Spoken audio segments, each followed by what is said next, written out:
Welcome to HoodTalez, the 315 files. Follow me. Yeah, and once they spin on your block, all you hear is rah, rah, boom, boom, pop, pop, nigga. Yeah, and once they spin on your block, all you hear is rah, rah, boom, boom, pop, pop, nigga.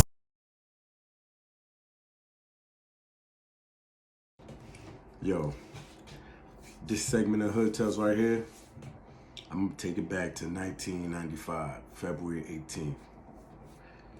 Now I was 16 years old. My brother was 17. So this is the night that, rest in peace, Pimpstarr was unalived. My brother was shot in the neck. Duke Deke was shot. J Bills, Teeny, and one of their people's a female. You know what I mean? So we can bring it back, man. Know what I'm saying? Like I said, my brother, he was young out there in the streets wilding with the terrorist crew. You know what I'm saying? Shout out Man Peak. You know what I mean? Jeff and Jason Billings. You know, Light. You know what I mean? Mo Better. A couple other dudes. You know what I'm saying? He was running with a thorough crew. So, you know me, I was trying to follow suit. Had my little, I would have the younger generation of the terrorist niggas, you know what I mean? And we was just wilding, doing whatever, trying to gain approval, you know, in the high school and on the streets or whatever. But my brother used to get in mad trouble, so my mom's sent him away to Tryon. You know what I'm saying? Like, it's like a juvenile detention or a youth prison, something like that, juvenile prison. And he spent, I know it was 2, but I want to say 3. I think he spent 3 years in Tryon. You know what I mean? We used to go visit him or whatever. And then he got out. You know what I mean? He was still running with the same crew. They was doing their thing. They was out there robbing niggas. Their gun was going off, selling drugs in the $1 Million parking lot, like I told y'all in the last episode. My brother was in a lot, man. His crew was in a lot. They was well respected in the streets of Utica. They was always going to war with niggas from New York City. You know what I'm saying? That was their main thing. They rarely had beef with like niggas from Utica. You know what I'm saying? They was the ones like really getting that city niggas and all that. You know what I'm saying? So my brother comes home from Tryon. Did, I want to say 3 years if I'm not mistaken. And he comes home. He's involved with the same crew, same thing, smoking weed, selling drugs, shootouts, robberies, whatever have you. And my mother got fed up again, you know what I'm saying? And so she sent him away again. And this time, she sent him to Job Corps. So my brother went to Job Corps. And I forgot what year she sent him to Job Corps. Early 90s though, or mid 90s. So, his first home visit was February 18, 1995. So he comes home on a home visit. My mother had no knowledge of this, that he came home to visit. He didn't tell my mother nothing.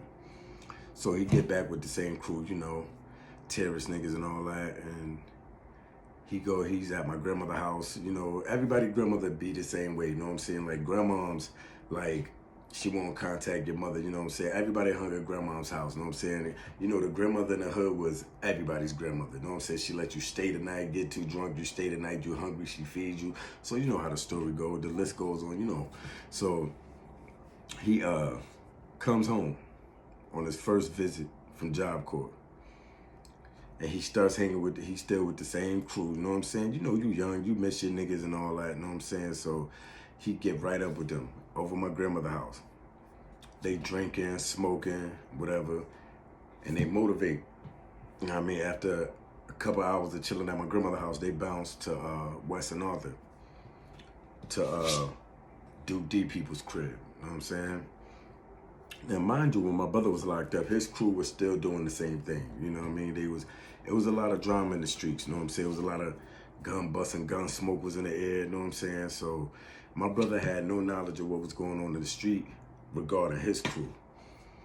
So they make their way to Western Arthur. And they chilling for a couple hours, you know, talking about old stuff, memories, laughing, joking, whatever, drinking, smoking. And 2 individuals from New York City, you know what I'm saying, that they had drama with, and after asking my brother, he said he don't remember if they got dropped off on Western Arthur, Johnson Park, or Steuben and Arthur. We don't know. You know what I'm saying? But 2 individuals came up walking to them at the porch that they were standing in front of or sitting on. You know what I mean? Because there was a lot of them out there. So some might have been standing on the porch, some might have been standing in front of the porch. You know how we do. You know how we hang out on the hill, you know what I mean?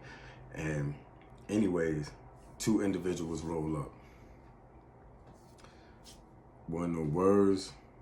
Nigga just got the shooting. Boom, boom, boom, boom, boom, boom, boom, boom, boom. They just got the shooting. And E had got shot in the chest. Pimpstarr, you know what I'm saying? And from what I know, he dropped on the porch right there. So everybody scattering. Boom, everybody trying to run. My brother escapes. He runs off of the porch or jump over the porch, but either way, he started running to the backyard. Boom, he get hit in the neck. Boom. Jason running back there. Jason get clapped. Boom. Duke D get clapped. I don't know if Duke was running or he was trying to get in the house. I don't know. Teeny gets shot. And the girl, they family member that was visiting from out of town gets shot. And them 3, Duke D, Teeny, and the other girl, I don't know how they got shot. I don't know if they were running, trying to get in the crib. I don't know. But I know my brother was running to the backyard. Jason was running to the backyard. E collapsed on the porch. And my brother running to the backyard, he had the bullet in his neck. He got shot. Jason got shot.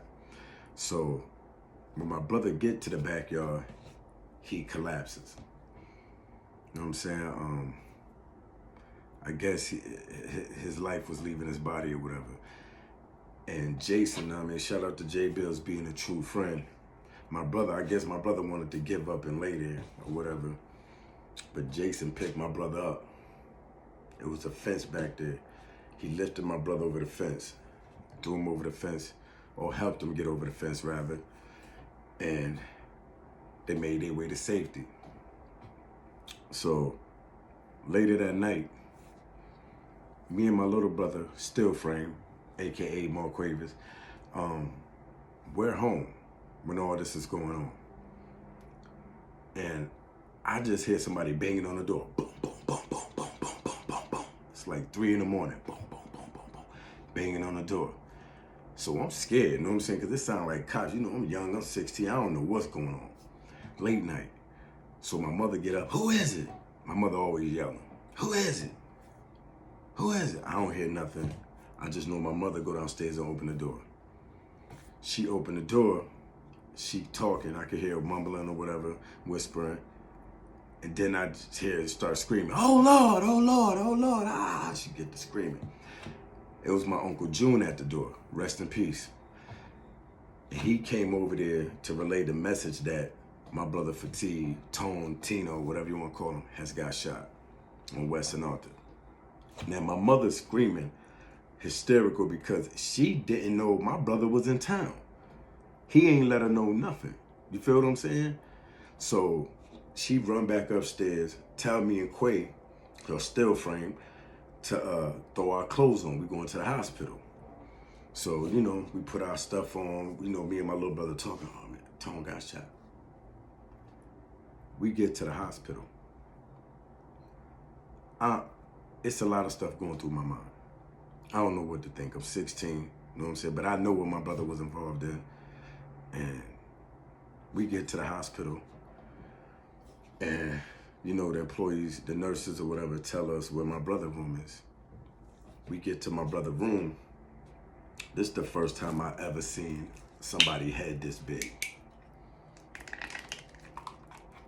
I get to the room, my brother's head is like this big. All I see is red specks on his face. And when I asked what it was, or my mother asked what it was like specks from the gunpowder when it hit his neck, the gunpowder, you know what I'm saying? And my brother had a big plastic brace on his neck. And he was just sitting up, and he was crying. And he was apologizing to my mother. I remember that. He was apologizing to my mother, basically crying like, I didn't want to tell you I was here or whatever, you know what I'm saying? So my mother crying, I'm crying. And in his room was Duke D. They was roommates. So I'm crying, and I slipped up and told him. This when we found out that E had passed. And me being young, I don't know no better, you know what I'm saying? This when I slipped up and told him that Eric has passed away. My brother lost it. He started crying, shaking the bed. He started going crazy, you know what I'm saying? So my mother pinched me. You know how moms pinch you and shut up and all that, you know what I'm saying? So my mother pinched me. She like, why you tell him that? Because it could, what can it do? It could get him hyper and cause his blood to rush, and you know, something could happen, you know what I'm saying? So, and my mother was like, go out the room, go out the room. So I went in the room, I went in the hallway, and I started talking to other people, and I seen when they pushed Eric past me. I was like, damn, it's crazy. That's when reality hit me like, damn. You know, you always hear about a bunch of stuff, people getting shot or whatever, but when it hit that close to home, it could change your whole perspective on the streets, and it could be anger, pain, it could humble you, it could do whatever. Nature take its course. And me, honestly, when that happened to my brother, that's when I turned up. That's when I turned up. I said, man, nigga shot my brother? Nah. And I had a certain hate towards like niggas from New York City. I hated them niggas after that. You know what I'm saying? I was like, nigga, I'm about to bring it to these niggas. Like, I don't care. You know what I'm saying? I had my little crew from the terrorists, you know what I'm saying? Everybody wasn't, you know, involved in what I was involved in. I was the enforcer. I was the one with the guns. I was the one clapping. I was the one robbing. It was me. You know what I'm saying? Like, my crew wasn't, like, majority of them, they wasn't with that. You know what I'm saying? But I had one nigga that was with me all the time, my nigga Miz, shout out. You know what I'm saying? My nigga Miz was with it. You know what I'm saying? But, yeah, that's the night E got killed, man. And if people remember E, man, E had a very distinctive laugh. You know what I'm saying? Like, I ain't gonna say laugh, I'm gonna say like chuckle. Cause he was like, you know what I'm saying? Like, funny nigga. He was a funny nigga, man. You know what I'm saying? But, it's crazy, man. You know what I'm saying? Like how life works, man. Like 16, he was, I was 16. I don't know if E was my same age, but E had a birthday coming up a week after he got unalive. Like his birthday, if I'm not mistaken, his birthday was February 26th. Cause my birthday was February 15th, and they got shot 3 days after my birthday, February 18, 1995. You know what I'm saying? Like, and he was like my first real homie that I lost, you know what I'm saying? Like, to the street violence, you know what I'm saying? Because he used to be with my brother, that was Jeff and Jason, you know what I'm saying? Cousin, they raised him, but he was more of a brother, you know what I'm saying? We used to be around them niggas, you know what I'm saying? Them niggas raised me, I look at them like they my brothers, you know what I'm saying? Jiz and Jay, CC, Big Age, you know what I'm saying? I look at all them niggas like they my brother, and cause they raised me. You know what I'm saying? Whether for them niggas, Man P, Duke D, Juke D, Light, you know what I'm saying? Mo Better, you know what I'm saying? Clears. If it wasn't for them niggas, man, I won't have tough skin the way I will, you know what I'm saying? I wouldn't have been like a thorough nigga, you know what I'm saying? Book smart and street smart, you know what I'm saying? But shout out to all them, man, and rest in peace to Pimpstarr, man. You are missed, my dude. You missed for certain. For y'all young cats, man, stay out the street, cause this ain't what you want, man. And a lot of y'all are becoming extinct, losing your life due to gun violence. Y'all don't even make it to C25. Look at E, Pimpstarr. He was 16, 17, about to be a year older a week later. You know what I'm saying? He lost his life. But y'all stay up, man. This the episode of HoodTalez when Pimpstarr got killed and my brother got shot. Till next time, tune in. Till the day I go, I'm giving